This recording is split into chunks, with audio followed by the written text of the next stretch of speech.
नाबालिका को दुष्कर्म घटना अभियुक्त को 20 वर्ष कारादंडादेश शुणाइले जाजपुर अतिरिक्त जिला दौरा जज तथा स्वतंत्र पोक्सो जज।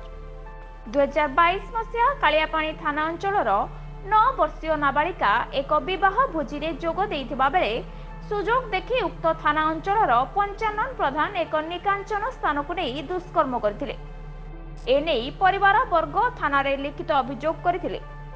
अभियोग को भित्ति करी अभियुक्त को पुलिस गिरफ्त करी कोर्ट चालान करथिले। आज एही मामलार शुणाणी करी 8 जन साक्ष्य प्रमाण को आधार करी अभियुक्त को 20 वर्ष कारादंडादेश सह 25,000 जरिमाना राय शुणाइछंती अतिरिक्त जिला जज तथा स्वतंत्र पोक्सो जज। एथिसहित अनादय 15 मास रु अधिक कारादंडादेश सह पीड़िता को 3 लाख टंकार क्षतिपूरण प्रदान करने को जिला आईन सेवा प्राधिकरण को निर्देश देइछंती। एही मामला को सरकारी वकील राजीव महांती परिचालना करथिले।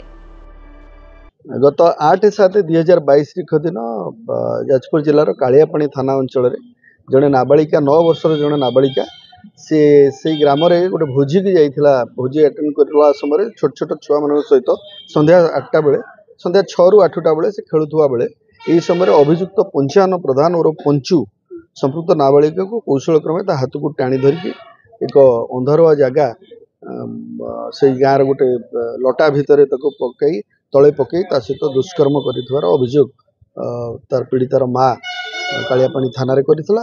संपृक्त मामलाटीर आज चूड़ांत शुणाणी होची। 8 जन साक्षी साक्ष्य प्रमाण को आधार करी जाजपुर मान्यवर अतिरिक्त जिला दौरा जज तथा स्वतंत्र पोक्सो जज अभिजीत पल्लई अभियुक्त को 376 एबी एवं 363 एवं 4 पोक्सो एक्ट अनुଯାयी अभियुक्त को मोट 20 वर्ष सश्रम कारादंडर राय प्रकाश करछन्ते।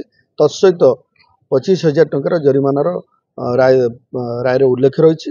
अनादय अधिक 15 मास जेल दंड भोगिबा पाई निर्देश थिबा बेले पीड़िता को क्षतिपूरण बाबद को 3 लाख टंकार आर्थिक राशि प्रदान करने जिला आईन सेवा प्राधिकरण को निर्देश दी। संपृक्त अभियुक्त जनक से गाँव बासिंदा एवं से 25 वर्षीय युवक जड़े से गाँव में किसी काम धंदा करथुले।